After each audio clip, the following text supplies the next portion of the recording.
The Star Wars experience can be summed up by a famous 6-word phrase.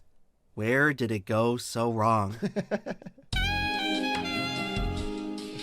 In this video, that's precisely what I intend to find out. If you had told someone at the end of the 20th century that Star Wars would be totally irrelevant... I want to say something. This IMDb rating is obviously brought down by the culture war. I'll say it. I have now watched the full series of The Acolyte, and I have openly shit on Acolyte on stream. It's not a 3.4 out of 10, bro. It's fine. It's mid. It's classically mid. It's probably like a 6 because there's parts, like I almost wrote it off. Actually, I did write it off. I took a long break. And then I watched the very next one, and it kind of made sense on some of the things I thought were like super glaring. It kind of redeemed itself a little bit. Some parts are cool. I get what they were trying to do now, and at the beginning I didn't. After seeing the whole thing, I give it a solid mid. It's not even a bad use of your time if you had nothing else to do. There was one stinker, and that was episode, I think, 3, with the witches chanting. That's the only true stinker of the whole. The rest of them, really, they have good points and bad points. I think I am the most fair reviewer here. I think people are fucking too culture war pilled on it. Relevant in pop culture within 25 years, they would have found the idea inconceivable. Such a scenario would require a level of negligence and mismanagement worthy of a federal investigation. But sure enough, to the absolute bemusement of lifelong fans such as myself, that's exactly what happened. Except, what happened to Star Wars wasn't the result of some insidious conspiracy to sabotage the franchise from the inside. That would have at least provided some sort of reasonable explanation. What's even harder to admit is that this disaster was precipitated by people who truly thought they were doing a good job. Just how things ended up this way is anyone's guess. For years, fans have been searching for answers. The downward spiral of Star Wars may be the most exhaustively discussed topic across Jesus all of YouTube. Christ! If you've spent any amount of time here, there's a decent chance you've encountered at least one of these videos. This seemingly unending ocean of grievances is all trying to accomplish the same thing, a task I've decided to call the Star Wars autopsy, in which the disillusioned attempt to diagnose the precise point at which the system failed. For some fans, there's no justice in simply accepting. This better mention that Andor is really good. That Rogue One was certainly above average. Like, there's been good stuff. If this treats it like it's like never anything good since the original trilogy, then I think it's kind of ridiculous. You mentioned the only 2. If it was just those 2 in the same amount of time, I'd be fine. I don't need a new fucking Star Wars property every 6 months. Every few years, every 5 years would be fine. In defeat, they must comb through every Mando season 1 was fun. These doomed films in order to salvage at least some sense of closure. It's clear that many out there find this line of work to be quite necessary. Critical reviews of the... He's also not mentioning the entire reason why this happens. It makes a lot of money. They get a lot of views. Look at the fucking... It's just so annoying to me. This fucking guy, dude. Every video, you can guess what his review is before you open it. It is always pandering. The Acolyte episode 1, A Stunning and Brave Disaster. The Acolyte episode 2, A Show Made by Idiots. Bro, everyone, I watched the first 2. I just wanted to see what the other fucking reviews. It's non-stop shitting on it, but he watches every fucking episode and does a full recap because every one of them gets millions of views. The Boys Season 4, you can obviously guess he's not going to like it because that's the fucking culture war thing. There's definitely some criticisms to be had of Boys Season 4. I click to watch them. I find out early on he hasn't actually watched the season. He watched Acolyte nonstop. He hasn't actually watched The Boys Season 4. So even people on his side, read the fucking comments in this video, they're brutal. They're like, wait a minute, you didn't fucking watch it? The only shows he's watching are the ones he says he fucking hates. The fucking Acolyte. It is awful. And they just print views, though. Because you just give people exactly the opinion they already wanted. Franchise have never been more popular. It's not a stretch to say that a few folks have probably been able to pay off their mortgage by making them. But for every video you see complaining about Star Wars today, each can trace their lineage back to one common ancestor. A long time ago, an old master posted what I considered to be the most influential film review in the history of the internet. Even if you haven't seen it, you've probably seen something that was inspired by it. In fact, If you haven't seen it, you should go watch it. It's so funny. It's so good. It was so ahead of its time. This is actually, usually video essays exaggerate. I think it probably is. In the history of the internet, in terms of film reviews, this got millions of views well before things would get millions of views. Everyone would share it in like nerd and film circles. People would talk about it. It executed it so well. It was so funny. Yeah, it's brilliant. It was a brilliant deconstruction of the Star Wars movies. in fact, pretty much every long-winded video essay on modern YouTube owes their existence to this Hot take, they aged well. I think they aged well too, because I think the reason they kind of suck the most is the dialogue. George Lucas can't write dialogue for shit, and someone should have pushed back on him. The dialogue and all the prequels are really bad, but when you're a kid, you don't care about dialogue too much.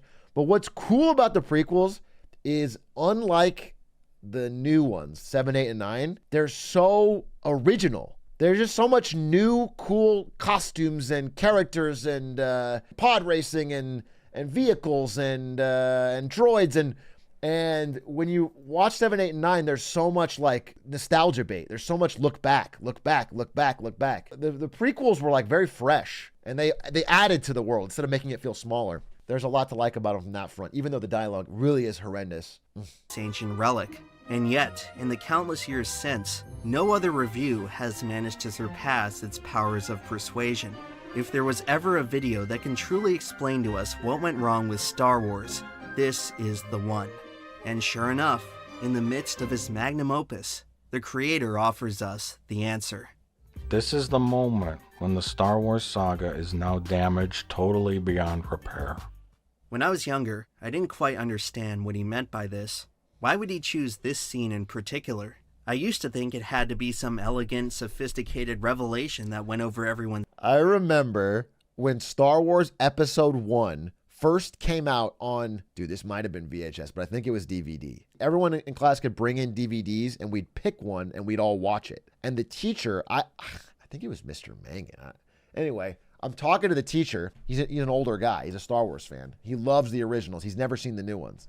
And he hasn't seen Episode 1. He's just an old school Star Wars fan. He doesn't care anymore. He doesn't keep up with things. He didn't watch it. We're talking, and like the class is like telling him, you have to watch Episode 1. It's new. It just came out. You have to watch it. And he's like, does someone have the DVD? We could bring it in for DVD day. And I'm like, I do. I'll bring it in. So on Friday, I bring it in. I bring in the DVD. This is the movie I've been watching like 10 times in a row. I love it. He takes it. He puts it in. He sits down and watches with us. He's watching it. We get to that part where Jar Jar is going, Misa, your humble servant, or whatever. He turns it off. Hand of God, this happened. The teacher turned it off. This is a little classroom of like 13 in Germany. He turned it off. We put on something else. It was unreal. I was so sad. I didn't even make a fuss.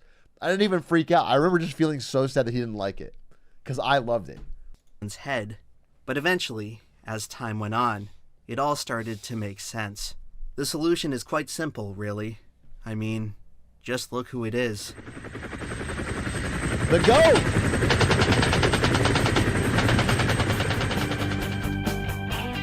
War. War never changes. I also think this scene in Episode 1 is fucking badass. The big fucking grassy hills, all the droids rolling out. It's badass, dude. The beginning is a lot cooler than the end, where Jar Jar trips around and destroys thousands of droids. This community has been at war for so long that it's hard to remember what we're fighting for. After a while, it all just feels so pointless. I mean, come on. Don't they know that my opinion is the correct one? What, you think you're better than me? How about I show up at your front door with a goddamn tank? Alright folks, we're taking a quick field trip to the movies, and today is our lucky day. Because you wouldn't believe what just came out. Is that an Enron sweater? Bro's wearing an Enron sweater. Oh, it's set in 2001? Oh, he said it in 2001. I get it. Oh, I get it. It's literally the year of... Is our lucky day, because you wouldn't believe what just came out in theaters. See, it can be broke. Income is exactly right. Very well done. Yes. I may have gone too far in a few places. Believe it or not, there are actually plenty of folks out there who hardly know anything about Star Wars. We like to refer to these people as lucky. To them, all this drama and bickering must be so confusing. How can people care so much about magical space wizards hitting each other with glow sticks? Well, the answer can be found in the story of Star Wars. Not the plot of the films, but the rise and fall of the franchise itself. The whole experience can essentially be described as a tragedy in 3 acts, each representing a distinct era of the Star Wars filmography. Our story begins with the original trilogy, which produced arguably the greatest success story in the history of Hollywood. These movies didn't just capture the hearts and minds of the masses, they were a remarkable achievement in the art of filmmaking. Their unique combination of music, storytelling, and visual effects were unmatched by any other blockbuster to that point. After setting box office records, they left behind a cultural milestone, influencing a generation of artists and filmmakers to rethink what was possible. On the opposite end of the spectrum, we have the most recent batch of movies. Somehow Palpatine returned. The sequel trilogy represents pretty much the complete antithesis of the originals. They can be described as nothing more than a pile of corporate slop completely devoid of the slightest morsel of imagination. This hideous abomination is an insult to the very idea of cinema, and has forever condemned the Star Wars brand to a dark oblivion from which it can never escape. The trauma inflicted by this sadistic filth often makes me wonder if we'd have been better off if Star Wars never existed. I see no subjectivity in this assessment, and consider anyone who legitimately enjoys this crime against humanity to be guilty of a tremendous personal shortcoming. Those who continue to defend such a travesty need to be locked away in a padded cell and studied for scientific purposes. Fortunately for today's video, we're not going to be talking about this trilogy. As far as we're concerned, this is simply how the story ends. What was once good is now evil. Somewhere along the way, this franchise was tragically tempted to the dark side. You can't say you didn't see it coming, because this is a story that Star Wars fans already know all too well. In between the originals and the sequels, you'll find the prequels, the part of the franchise where things get strange. While Disney ended up sinking Star Wars for good, many will say that the brand was already treading water long before the evil empire ever got their hands on it. The sequels may have sent the franchise into a nosedive, but the situation they inherited wasn't exactly ideal. Ugh, I hate that scene. Piece of junk! Essentially, Disney dropped the ball. This is actually one of my least favorite scenes in the whole. It's just so stupid. Like, they're on a middle of a fucking nowhere random planet, and they just met, and there's new characters, and something happens, and they look over there, and it's like, hey, what's that, old piece of junk? Oh, it's the Millennium Falcon that you remember? And they're like, pause the fucking screen, so everyone can, in the audience, can clap like seals. It makes me feel like my time and brain is not respected. It's the most, like, obvious pause for bat chest moment I've seen in a while. Exactly ideal. What a piece of junk! Essentially, Disney dropped the ball and watched it shatter into a million pieces, but they weren't the first to fumble it. As it turns out, the trouble for Star Wars began a bit further upstream. One of the dopest posters of all time. Absolute cinema. I mean, Jake Lloyd didn't really crush it as a child actor, but in this poster, fire. Goes dumb hard. Even before the prequels existed, they were already on shaky ground. When the rumors of a new trilogy began swirling, many expected the story to pick up where it left off and feature the same iconic characters that fans already knew. However, it was eventually revealed that the upcoming films would serve as some kind of grand origin story for the existing saga. Immediately, this put the franchise in an awkward spot, where the chronology of the story now differed from the order of release. Even as a kid, I remember being annoyed by this, and continually having to waste time correcting people how Star Wars Episode 1 isn't the same as the first Star Wars. Needless to say, this confusing semantic dilemma was many people's first impressions. I'll give you a hot take. It wasn't that confusing and didn't bother anyone. Certainly didn't stop the movies from making a ton of money. I feel like everyone got it. I really don't think it was that hard. My mom gets it. Everyone fucking gets it. Maybe it was like a tiny bit, but it was easily explainable. Of the prequel trilogy.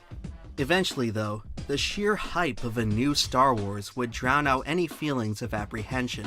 In the winter of 1998, fans got their first glimpse of the saga's gallant return to the big screen, The Phantom Menace. Across the history of cinema, there had never been a more highly anticipated release. People were lining up for tickets a month before they went on sale. Sheesh. You even had fans paying full admission to random movies just so they could rewatch the trailer. The immense fanfare for this movie was a spectacle that will never again be replicated. And there's a good reason for that, because it wasn't long before all the hype came crashing down.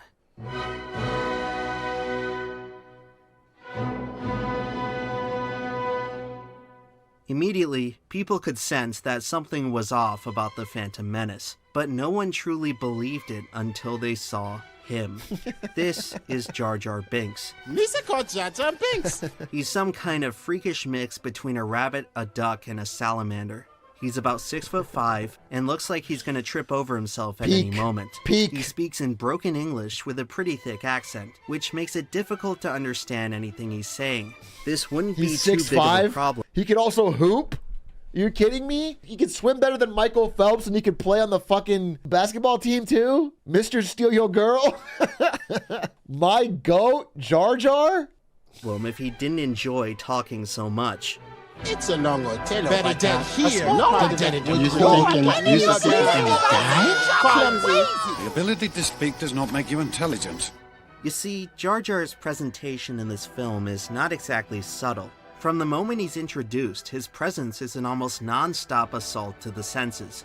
He steals your attention in the way an alarm clock does. Time is 12, or 1 p.m. The thing's just too disruptive to ignore, no matter how much you try. For some reason, the character has to almost constantly be doing or saying something goofy and nonsensical. His bizarre eccentricities are so obtrusive that they become overbearing. Surely this must be some one-off gag. I mean, really, there's no possible way that this walking distraction is gonna stick around for the entire movie, right? When I finally rewatched The Phantom Menace, I wasn't prepared for just how pervasive Jar Jar is within the overall product. Everyone more or less remembers the lowlights, but they failed to take into account the sheer totality of just how much the character is shoehorned into the plot. Before the film came out, audiences were primarily intrigued to see promising new characters. The Darth Jar Jar Episode 2 twist would have been so peak. George Lucas, you coward. It would have been so peak, dude. It would have changed. It would have blown my mind as a kid. Characters like Darth Maul and Mace Windu, in addition to returning fan favorites like Yoda and Palpatine. What nobody realized is that a talking cartoon would end up with more screen time than all of them combined. In fact, that's fucking crazy. Yeah, they should have switched Jar Jar and Darth Maul, and the movie's fucking classic. Everybody loved Maul, dude. That would have been an easy switch. Cartoon would end up with more screen time than all of them combined. In fact, Jar Jar spends more time on screen than all but 4 characters in the entire film. He is practically omnipresent, traumatizing viewers as a ticking time bomb of annoyance. The worst part is, there is practically no justification for why Jar Jar needed to be included at all. His impact on the plot is virtually non-existent, and he seems to hang around the main cast purely out of circumstance. The movie tries to handwave this with some throwaway line about a life debt. He owes me what you call a life debt. But that doesn't explain why Jar Jar has to be physically alongside the heroes at all times. He offers them no real tactical advantage. In fact, he's more of a liability than anything. It's unclear whether anyone else even likes him, so why is he here? You're telling me that one of the most obnoxious characters in the history of cinema was unleashed into the Star Wars canon for seemingly no reason. The decision to do this is simply astounding. It would be the equivalent of putting a minion in Lord of the Rings. I mean, you've got to be kidding. They did do that. Watch the fucking Hobbit sequels, dude. It's fucking embarrassing. It's basically, they're all fucking minions, and they're all CGI dancing around. It's such a piss on the grave of the original Lord of the Rings trilogy.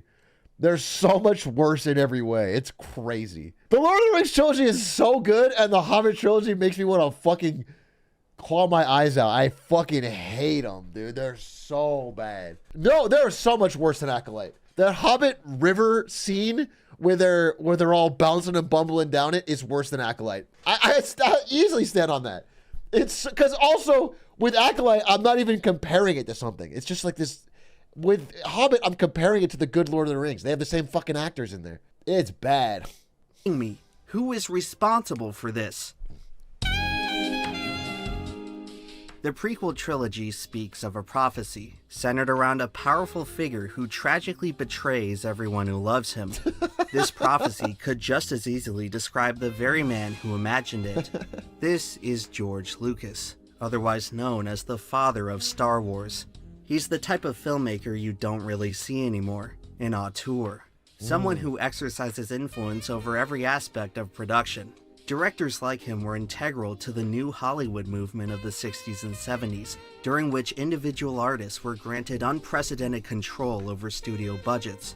The result of this era was a creative explosion of new ideas which pushed the boundaries of what was possible in cinema.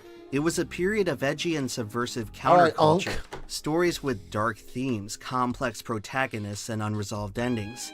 These were the conditions that produced George Lucas, who was yet another ambitious young rebel at war with the evil empire. Sooner or later, he would embark on his most ambitious project yet. The production that followed was nothing short of disastrous. A near constant string of mishaps delayed the project by months. Lucas was evidently hard to work with, leading to frequent bickering with the cast and crew. Much of the talent quickly lost faith in the movie, expecting the whole thing to be one big failure. The last hope for the film was to be miraculously bailed out by the editing and special effects departments. But lo and behold, when the dust settled, George Lucas found himself at the helm of an accidental masterpiece. In only 9 days, Star Wars has grossed more money than any movie in history. People can see it a dozen times or 2 dozen times because it doesn't matter that you know the story. You still have the sound and light, the effects, the explosions. It's just a never-ending visual delight. Star Wars was so successful that it ultimately brought about the end of the era which helped inspire it. Dude, this poster's iconic, but it's so funny because it's like, this is not who Luke Skywalker is in the movies.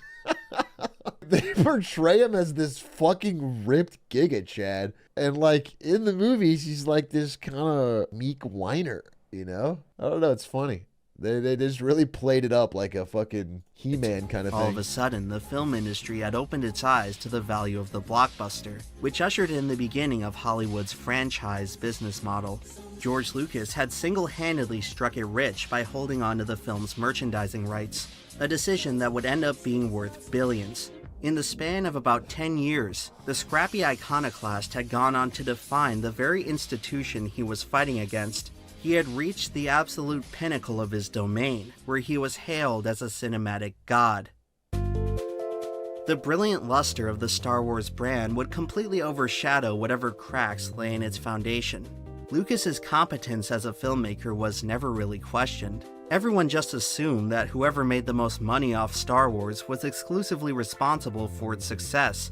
It simply made for a better story that one guy had created the whole thing. This mythology seemed to extend all the way to the top brass in Hollywood, as Lucas was granted near unlimited creative authority over the new trilogy. This approach differed greatly from the originals, which were largely a collaborative effort. In hindsight, the warning signs should have been clear, but no one wanted to listen. A new Star Wars film would have a tough act to follow for sure. But yeah, I mean, like, if the prequel trilogy was all of George Lucas's ideas and someone else directing, would have been peak, bro. But I don't think anybody ever anticipated that it would be flat out bad. There's no way it's going to be a disappointment. Thumbs way down. You didn't like it? No, I think I deserve a public apology from George Lucas. Unfortunately, I found that because it was so visual, a lot of the human element and the story got pushed out of the frame. The disappointment of The Phantom Menace is a truly baffling turn of events. Everyone was left to wonder how you could possibly screw up such a sure thing. Fortunately, they wouldn't have to wonder for long. Perhaps the most interesting Star Wars film to come out of 1999 was not the one in theaters. The Phantom Menace DVD would feature the now infamous behind-the-scenes documentary. The footage within is almost haunting. It's as if you had a camera crew following around the creators of the Hindenburg. Just a few minutes in, George Lucas utters a line that he would never be allowed to live down. Jar Jar is a key to all this. If we get Jar Jar working, because he's a fighter. It's not exactly clear what he meant by this, whether he's referring to the scene, the movie, or the franchise as a whole. Whatever the case, it's apparent that the rise of Jar Jar Binks was no accident. In fact, the character soaks up a great deal of focus in the documentary as well. As far as the crew were concerned, they were all bearing witness to history in the making. For as much of a joke Jar Jar would eventually become, it's often forgotten just how much of a technical marvel this character was. While today we're used to seeing fully CG characters integrated into live-action films, Jar Jar earned the distinction of being the very first of his kind. It was a crowning achievement for Industrial Light and Magic, the special effects company that George Lucas founded specifically for the Star Wars films. Contrary to what many now believe, the addition of Jar Jar was not some half-baked frivolous decision. It was a serious undertaking that required thousands of man-hours to pull off. The physical reference and voice of the character were provided by actor Ahmed Best. For each scene, he had to be fitted with a cumbersome costume that cost $100,000 to make. The resulting footage then had to be painstakingly animated and composited using 90s processing power. The computer graphics in The Phantom Menace are often ridiculed in hindsight, but it's easy to lose sight of just how impressive these effects were for the time. The artists at ILM had to tackle feats of engineering that had not yet been attempted. In my honest assessment, plenty of these visuals still hold up quite well. The problem was that this labor of love only existed in service of what most considered to be the film's single greatest flaw. However, it was clear that George Lucas didn't see things this way. One of the most revealing aspects of the documentary is just how enthusiastic he was about Jar Jar. If you didn't know any better, you'd think it was his favorite character in the whole franchise. Obviously, this was going to be a problem. That's crazy. While this character may have made sense in George's complex headcanon, it did not translate well to audiences. In fact, Jar Jar almost immediately became the most reviled figure in all of Star Wars. Their performance ended up offending people in more ways than one, with some interpreting the design as a racist caricature. That character's just a tired stereotype. The hatred for Jar Jar even spread to the entertainment industry itself, with numerous shows outright mocking the character. And we, like everyone else in the world, hated the new Star Wars so much, and we were so excited and felt betrayed, really. Yeah. The Jar Jar thing just made us so angry that we decided to dedicate a whole show to how stupid it was. Misa needs a jack-off. This was hardly some minor blemish that could be easily brushed aside. In the eyes of many, Star Wars had officially jumped the shark. And overnight, George Lucas had gone from a hallowed icon to a laughingstock. It is truly difficult to comprehend what he was thinking. There are many out there who attribute the character to some cynical money-making scheme, but I've never been satisfied with that explanation. Jar Jar was too much of a bizarre creation to be a part of a slick corporate agenda. If you ask me, the answer can be found in George's relationship with Star Wars itself. People tend to assume that since the franchise went on to such mainstream appeal that it was always designed to do so. However, looking back now, I no longer see that as the case.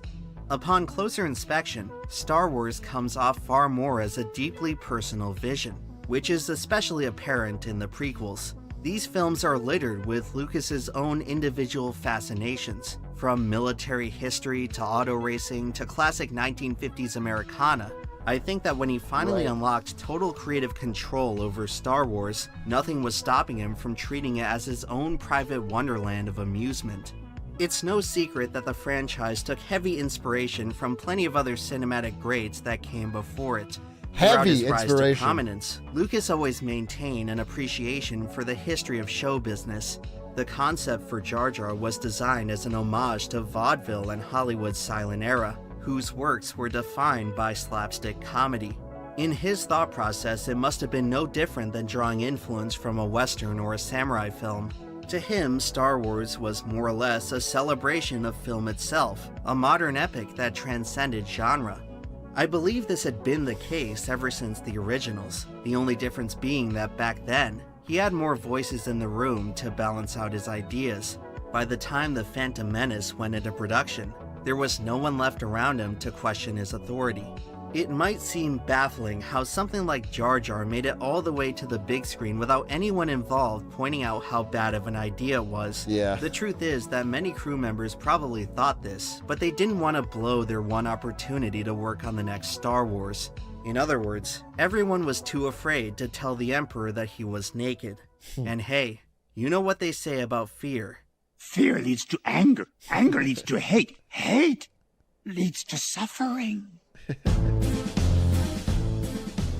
The Star Wars films deal heavily in the theme of faith, placing your trust in some invisible force that's supposed to guide you to something greater. In my honest assessment, the beginning of the end for the franchise can be defined at the moment the audience lost faith in its creator. The Jar Jar experiment marked the point that George Lucas's imagination went too far. The addition of the character introduced a source of friction between Lucas and the fans that would never be reconciled. Many started to believe that the franchise had been mishandled to the point that his interpretation of it no longer mattered. The very idea of this really seemed to bother Lucas, who saw himself as the supreme arbiter of his creation. He believed so strongly in this principle that he once lobbied Congress for legislation forbidding studios from altering completed films. While this may seem a bit hypocritical considering the numerous revisions he would eventually make to the original trilogy, the underlying philosophy remains the same. When it comes to Star Wars, King George has the final say. As far as anyone else is concerned, his word shall be treated as gospel. But what happens when the rest of the congregation decides that they no longer agree with the Holy Scripture? Well, you end up with a bunch of separatists. This is getting out of hand. Star Wars has always attracted nerds. This was very much the case in 1999, except back then, being a nerd wasn't the endearing personality quirk that we see it as today. This was a time when being openly nerdy was a brutal experience that would condemn you to a lifetime of torment and bullying. Your only refuge would be... Dude, whenever I would move schools, because we moved every 2 years from military, I would pretend I didn't like video games. I would tell everyone that I would meet that I didn't like any of that shit. I would always lie. I would keep it at home. And now people they're so open with it. The people just get on Discord with their friends from school and play games. That's crazy. To immerse yourself in escapist geek culture with all the other rejects who didn't fit into the rest of society. Back then, something like Star Wars was all you had. And no matter how many people told you it was dumb and lame and childish, you stuck with it, because it added value to your life in a way that nothing else could. Now imagine that all of a sudden, the newest installment of your favorite franchise adds a character that makes the whole thing look dumb and lame and childish, and then to have the guy responsible for it all essentially tell you to grow up for not liking it. Which the movies are for children, but they don't want to admit that. You'd probably have to start asking yourself some serious questions.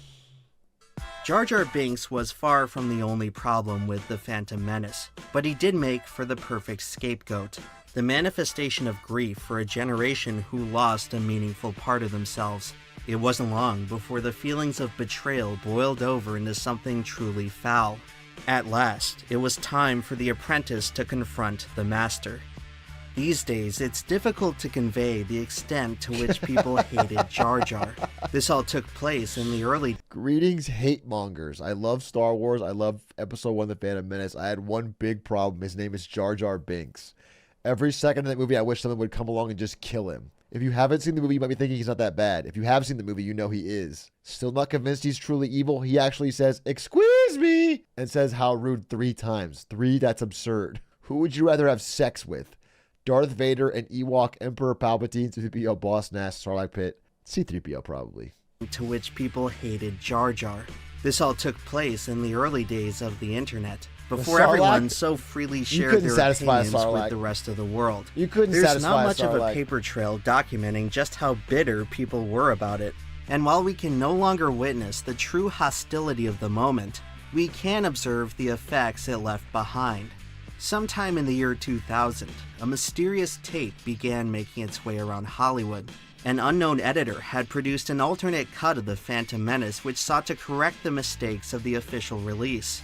The alteration, known as the Phantom Edit, ended up removing about 18 minutes of footage from the original, much of which involved what the creator referred to as Jar Jar antics. The tape would eventually circulate to plenty of influential people in the industry. with many considering it to be an improvement. In a rather humiliating turn of events, Lucas's grand vision had been bested by a bootleg copy. The spirit of removing Jar Jar seemed to carry over to the rest of the trilogy. After being inescapable in The Phantom Menace, his role would be diminished to almost nothing in the next 2 installments. It's hard to say whether the studio or Lucas himself decided to pull the plug, but the experiment had clearly failed. To add insult to injury, the films seemed to be better received the less Jar Jar was in them. While it eventually improved down the stretch, the prequel trilogy would mostly be seen as a disappointment. It had its moments here and there, but it could never really overcome the stigma of that first movie. This effect was evident in the steep drop-off in revenue between episode 1 and 2. There must have undoubtedly been a significant chunk of the audience who saw Jar Jar and decided not to return for what came next. It had become patently obvious to everyone involved that the franchise needed to move on without him. And so, over the next few years, the character gradually disappeared from merchandise and promotional material for the brand. He would be noticeably omitted from any cover art relating to subsequent re-releases of The Phantom Menace. He was almost entirely excluded from the deluge. They did my boy dirty, dude. He came out, he made us laugh, he made us cry. And now they cut it from history? Squeeze yourself. Of 2000 Star Wars spin-off media as well, only really appearing in the LEGO Star Wars games and the 2008 Clone Wars series, a performance that is rarely ever discussed. By most accounts, Jar Jar's presentation was far more tolerable here, as he unsurprisingly felt more at home in a cartoon. Ahmed Best even returned to reprise his role, although at this point, the job was far from smooth sailing. Midway through the first season, Best would abruptly leave the production. In the years since, the actor has opened up about his personal struggles with being attached to such a hated character. Decades before the modern horror stories of toxic behavior from the Star Wars audience led to abuse near death? It's before the modern horror stories of toxic behavior from the Star Wars audience, Best would be the first to experience the truly vicious side of the fan. The kid hated it too. Anakin, Jake Lloyd, he fucking hated it. He talks about how he wish he never did it, and that's crazy. The fans need to relax, dude. Fandom. The relentless backlash ended up taking a serious toll on his mental health. At times, he even found himself losing the will to live.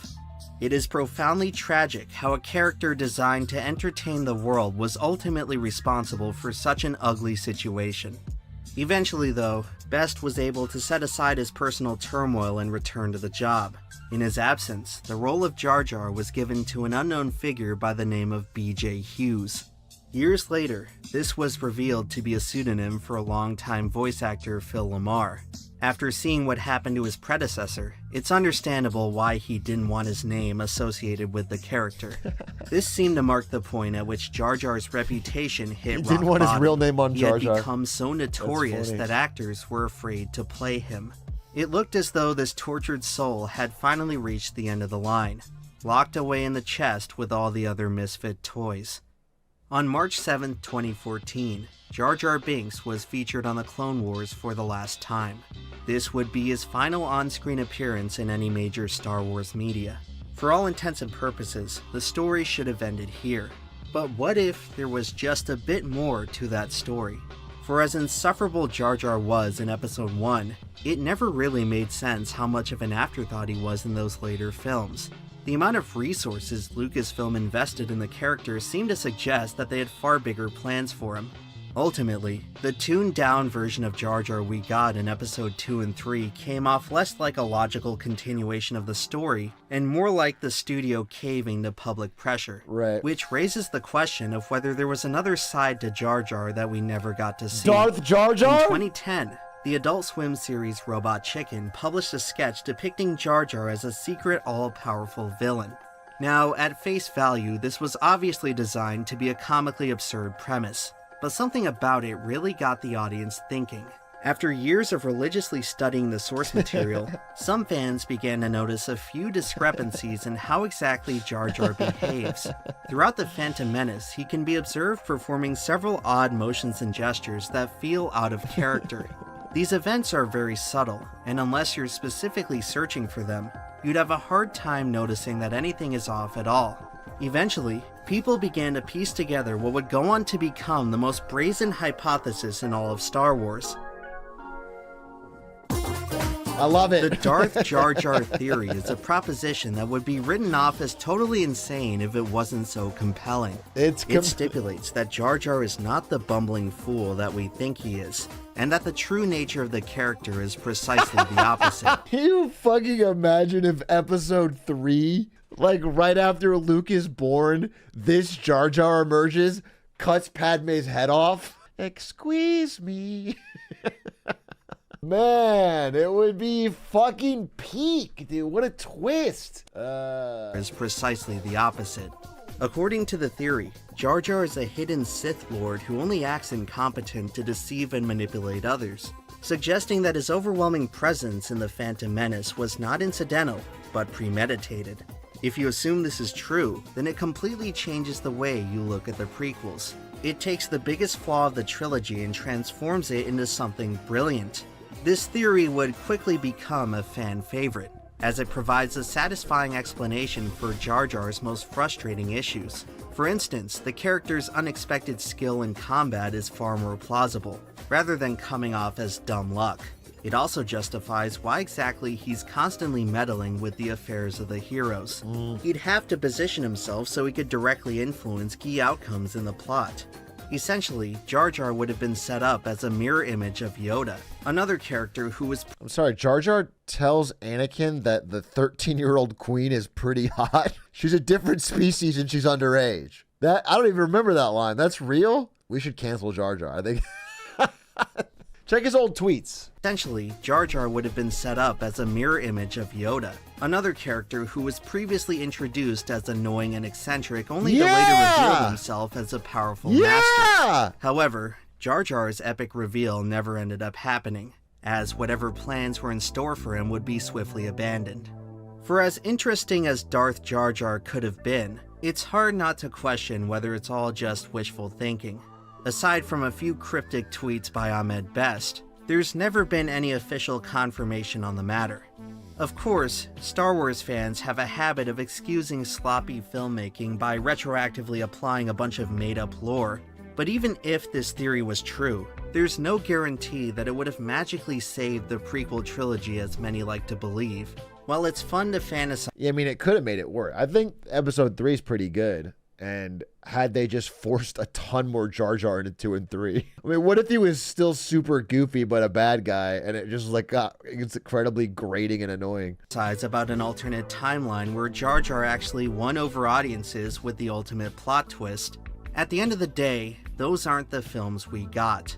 There comes a moment when every Star Wars fan has to face the fact that the theatrical product has not been good for a very long time. For all the hype and brand worship that's been poured into this franchise over the last quarter century, the audience has come out of it with pretty much nothing to show for it.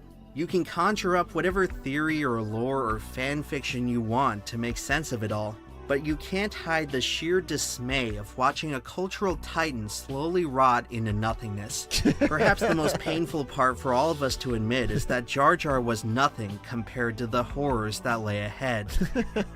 Somewhere on YouTube, there's an interview with George Lucas from the year 1994, when he started writing the script for The Phantom Menace. On this video, several commenters point out an observation that is equal parts insightful and tragic. They mention how joyful and enthusiastic Lucas was before the prequels, and how his demeanor had changed by the time the trilogy ended. Modern interviews of George come off as much more bitter and jaded, as if somewhere along the way, a twinkling light in his soul had been extinguished. Given the position he was in, it would have been so easy to weasel out of the burden of failure for what he just created. He could have thrown others under the bus or groveled at the feet of the fans. There was nothing stopping him from pumping out a new trilogy of pandering junk in a vain attempt to try to win everyone back. But ultimately, when the chips were down, George Lucas stood by his product. It cost him dearly. His name and reputation were dragged through the mud, and the years of ridicule clearly took their toll on him.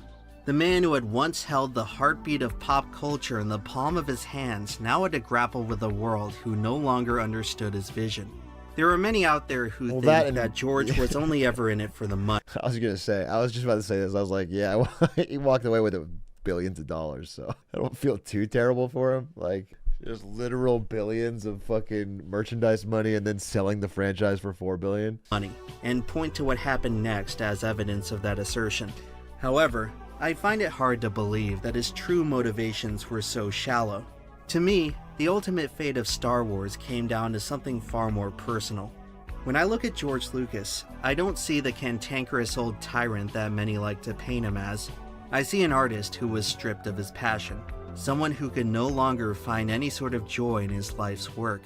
Star Wars had become such a constant source of negativity that it left him with no reason to continue. I think that deep down, George never stopped being that scrappy iconoclast. He spent his whole career rebelling against everything that stood in front of him. Eventually, he ran out of things to defy, so he chose instead to defy us.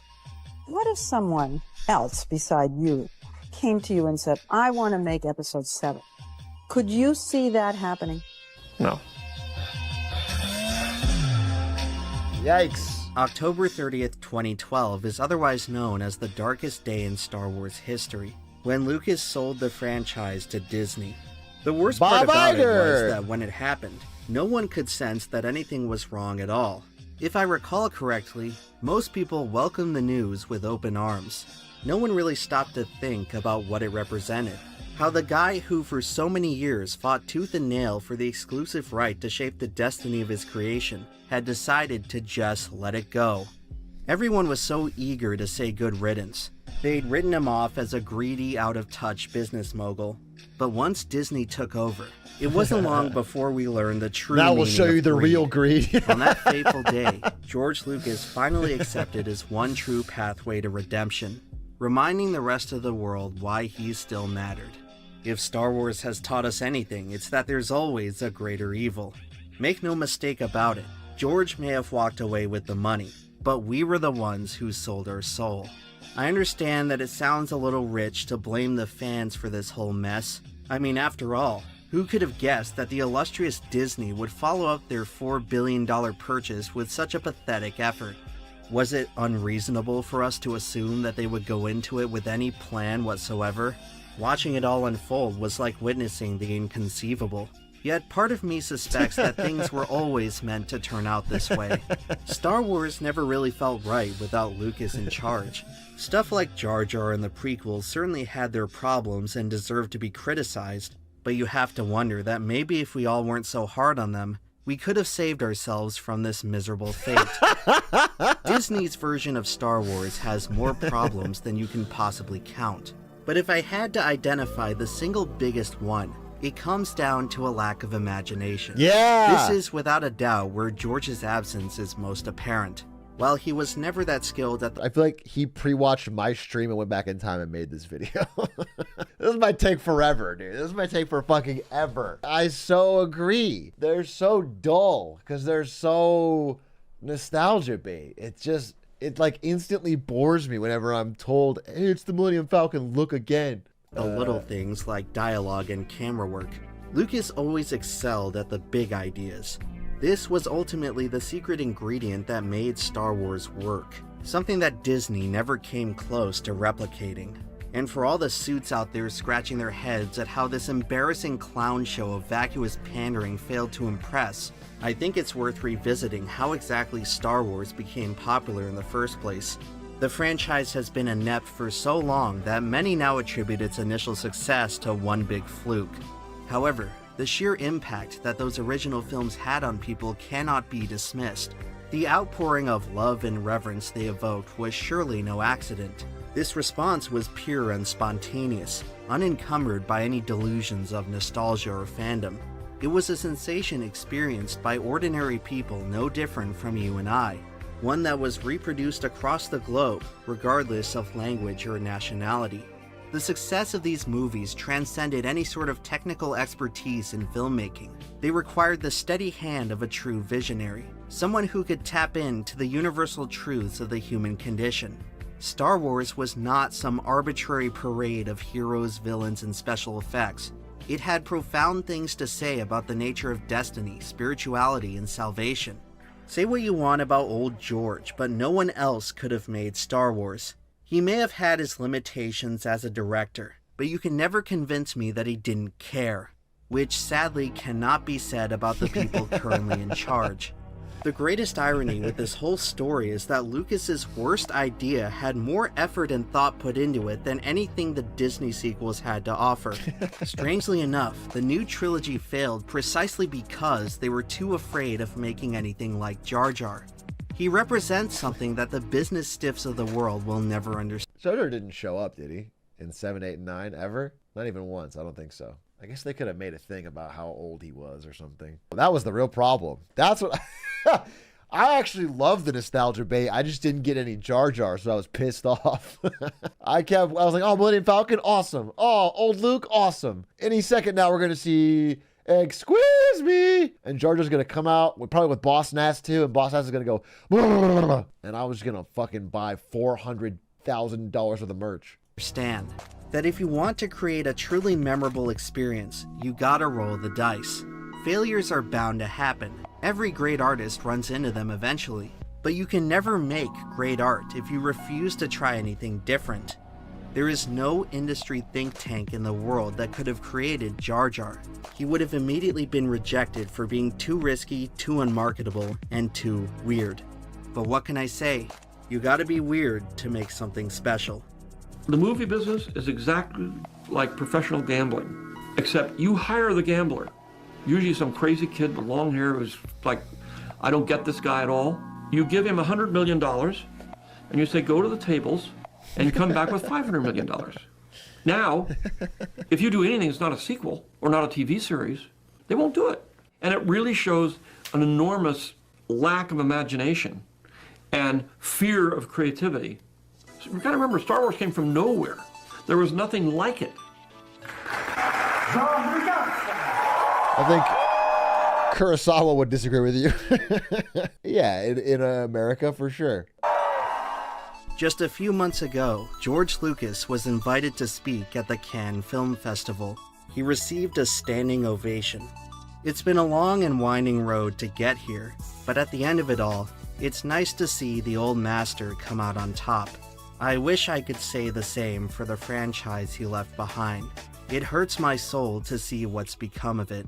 The truth is that I don't really consider myself a Star Wars fan anymore. At this point, there's really nothing left to love. What we're seeing now are the last smoldering embers of a great blaze that was lit long ago. And although we can no longer experience the warmth, we can at least appreciate the man who provided that original spark. The modern age of the internet has not been kind to Star Wars, but remarkably, it has been much kinder to Jar Jar Binks. The generation of children that Jar Jar was designed to appeal to has since grown up, and the hostility toward the character has gradually faded away. With each passing year, there seems to be a growing number of people who find him to be, dare I say, entertaining. After a decade plus of getting to know the minions, it's safe to say that Jar Jar no longer feels so outrageous.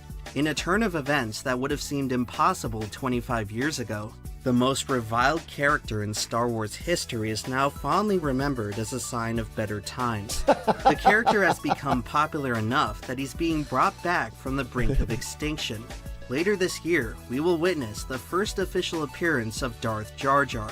Misa going to hurt you, son. Darth Jar. Okay, maybe it wouldn't have been peak. Holy shit, maybe it would have been fucking horrendous. Can go to my grave in peace. Chills, you got chills from that? Jar! With Ahmed Best returning once again to play the version of the character that never was. This time around, he can finally take pride in knowing that the audience will actually be happy to see him for once. True. Again, it's like poetry, so if they rhyme. It took a new generation and the death of a franchise, but George Lucas ended up... Okay, I'm gonna give a hot take. All this is kind of bullshit. The second they make one good film, and eventually they'll hit it, everyone's back in. They're just gonna keep turning them out, and eventually they'll make a good one, and then everyone's back in. Won't happen? It'll happen, bro. They'll get there. They have 3 coming up. They have fucking 30 coming up. They won't stop, dude. They will keep sending their soldiers to die until they breach the wall, dude. They'll get one. Rogue One? Rogue One is interesting. I think Rogue One is good, but Rogue One isn't great. And most importantly, spoiler by the way, Rogue One is so complete because everyone dies in it. So you can't leave Rogue One excited for the next one. The way the first Star Wars would excite you and say, I want to go to more of this universe and these characters, Rogue One is a total, you don't get any more of Jyn Erso if you get attached to her, or, you know what I'm saying? Everyone in that thing is a one time. And same thing with all these, like, you know, some people like Solo. I didn't like Solo that much, but even if you do like Solo, everything about it just leads back into the original. It's just fodder, extra. If they make an entirely new movie set in a different time with good characters, the second they land on good characters, people care about, it's all back. Is that even Star Wars? Yeah, of course, dude. Knights of the Republic. Knights of the Republic is a great story. Great characters. People loved it. People love Knights of the Old Republic. Fucking peak game. And it's got zero crossover. Nobody, even close. Thousands of years apart. But it's got lightsabers. It's got good characters. People liked it. That's fucking peak Star Wars. The Rock will play Darth Malgus. Timothy Chalamet will play Revan. Let me cook. How about you let someone else cook for a bit, huh? Chris Pratt will play Darth Mario. A Nintendo branded crossover. Now we're talking peak. RBJ, who's that? As Revan? How about RBG? We get the fucking corpse of Ruth Bader Ginsburg. A CGI reanimation. That would be quite political. Ruth Bader Ginsburg? Holy peak! Holy peak, dude! Wait!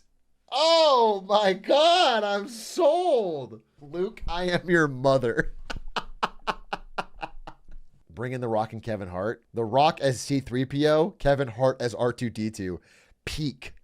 I did it. I just fucking made the movie of the summer. Holy shit, dude. Now we're printing cash. Tupac for the soundtrack? Yeah, but entirely new AI-generated slop Tupac songs. The whole album, the whole movie is filled with 16 original AI-generated Tupac songs, written and performed by Drake with the voice, with the Tupac AI voice.